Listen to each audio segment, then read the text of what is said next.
Okay, chapter 7, part 2 is not quite as long, and just the high points for this that you need to remember is we're looking at treatment for overweight and obesity. So, what is the best way to treat? It's using these three indices, these three triads, the controlling the calorie, because you want the same amount of energy. Well, in this case, if you're trying to lose weight, you're trying to eat less and exercise more, but also looking at behavioral problems. So, like, what is it that causes you to eat? When do you eat when maybe you don't need to eat?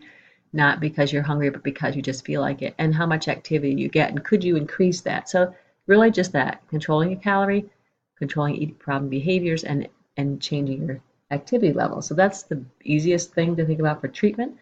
Then what about the goals? So the main key for weight maintenance and so forth is setting realistic goals. So if you're working with a client that's trying to lose weight and they want to lose 50 pounds, that might be too much to think about. So maybe just say, let's lose 5 pounds. Let's see how we do. Um, and so they'd be pretty measurable, reasonable. That's the first step. The next step would be that you would eat smaller portions, stay sitting, eat, don't eat standing up, try to sit down to eat. Um, and then eating more lean meats, low foods low in energy density but high in fiber. So a lot of greens, a lot of low non-starchy vegetables can fill you up. Adding more exercise so that you have expending more energy. Then you can also control your hunger. So realizing that there are things that do make you hungry. You have different hormones that stimulate your brain based on your stomach, how empty it is. So you do have ways of recognizing hunger, but if you take time to eat, at least 20 minutes, it does help tell your brain that you're actually satisfied. If you eat too quickly, a lot of times you eat more than you need. Another factor would be if you do lose weight, how do you keep it from coming back? So early on in a weight loss diet, you might see like this really good weight loss and be really happy, but maybe it's just fluid and not so much the fat. So it's good to try to increase your muscle mass as you're losing weight because that takes more energy, has a higher BMR to maintain. So a 1 to 2 pound weight loss per week is all you want to go. Any more than that is probably going to be difficult to maintain. And when you do finish losing weight, you usually have to drop your calories slightly from what you ate before you went on the diet, unless you've increased your activity. So it's a lot of things to balance. So that's something to think about. Another thing is when you're talking about behavior modification, like how do we, things can I change? These are the main ones. Chain breaking. So we're looking at, for that one, we're looking at what behaviors do you do one and then you do the other. So every time I walk in the house, I go to the refrigerator. Every time I wake up, I grab the granola bar sitting by my bed or something. There's just different things you can do to keep the food in a separate place so you have time to think about it and sit down and eat rather than grabbing it. Stimulus control is another method. So in this case, it's kind of what I just mentioned, that you can alter your environment, keeping your kitchen counters clean and not leaving a lot of things out is one thing you can do. Cognitive restructuring is another term that they use, and for that one, it is just changing your frame of mind. So when you are frustrated or when you are tired, you'll think of other things to do besides eat.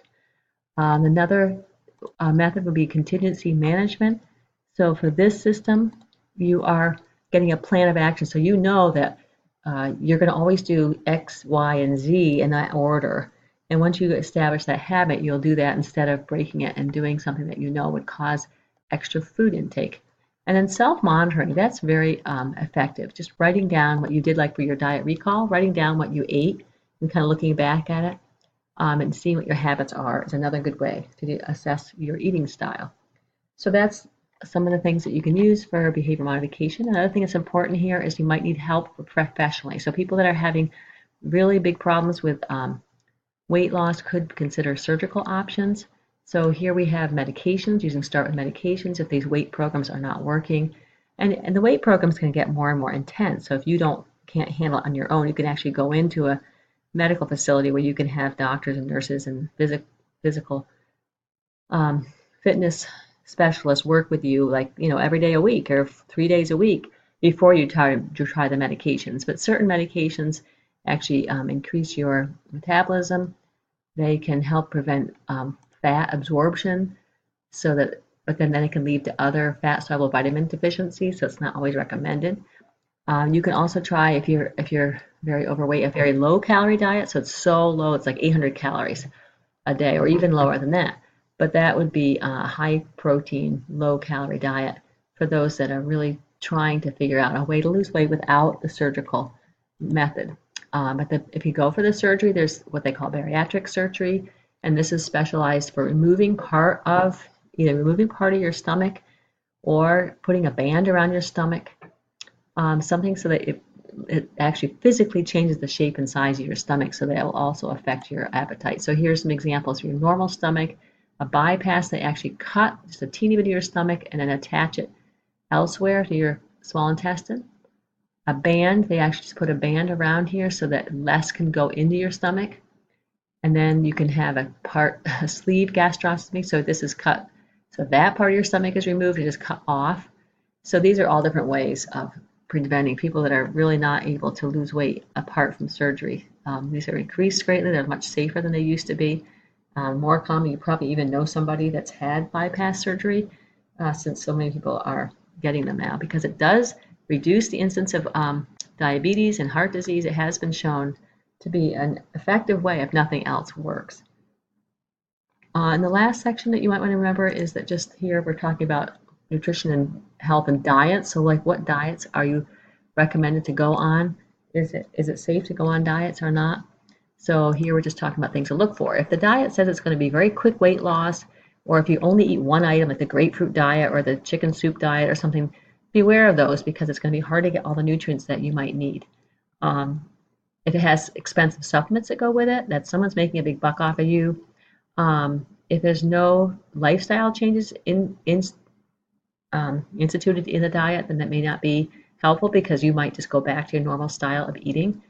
Make sure you know what the scientific backing for the diet is. Is it somebody that just made it up, or is there something that's been tested? And if it says you don't need to exercise, it's a big concern, because we know that having lean body mass is a helpful way to control your diet. Now, the last thing is, if you happen to be underweight, I forgot to mention this, but knowing that underweight is important too, because you have to, if you have a BMI below 18.5, that's comparing your height with your weight, that's also risky. It's not healthy. It could be caused because of infections or cancer or digestive disorders, but it also could be from anorexia and eating disorders. So anything less than 18.5 as a BMI is considered unhealthy, because you have a higher risk for illness and infections.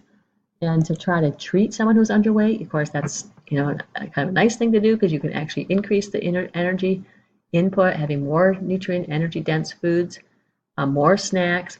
Maybe you can even reduce activity. So people that are trying to recover from anorexia, often they're limited in what activity they can do.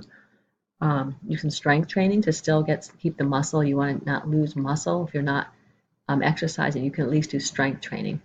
And then tobacco, has been shown to depress appetite. So stopping smoking would also be another way to increase your weight. So you want to gain muscle and not fat, which is why the strength training will be important. And protein also. So you want some carbohydrate, but plenty of protein in your new diet regimen. So those are just some of the important points for the second part of Chapter 7. Thank you very much.